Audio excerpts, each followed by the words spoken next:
de que pasara ese gran incidente en Desert, vino aquí, a este pueblo. Sí, el tornado ha vuelto. Luego de que haya comido todo eso, se ha llevado bastantes cosas. Arrancó de todo. Y eso de que todo acá.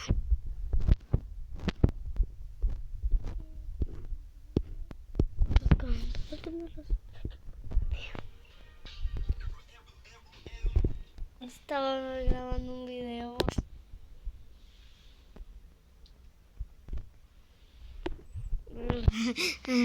Perdón por ese cortecito.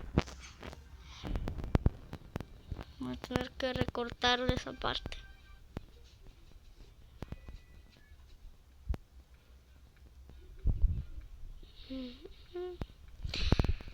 Entonces aquí estamos.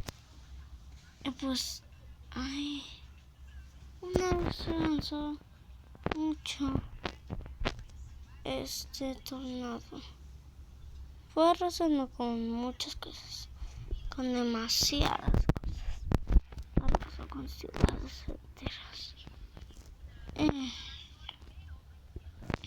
Arrasó. Sí, arrasó.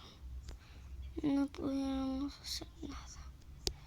No podemos hacer nada.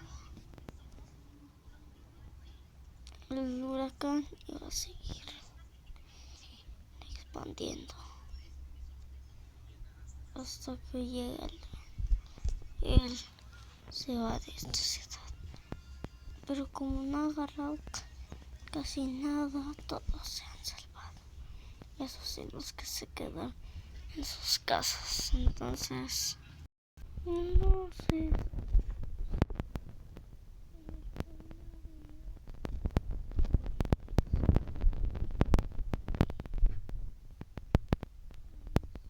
No sé.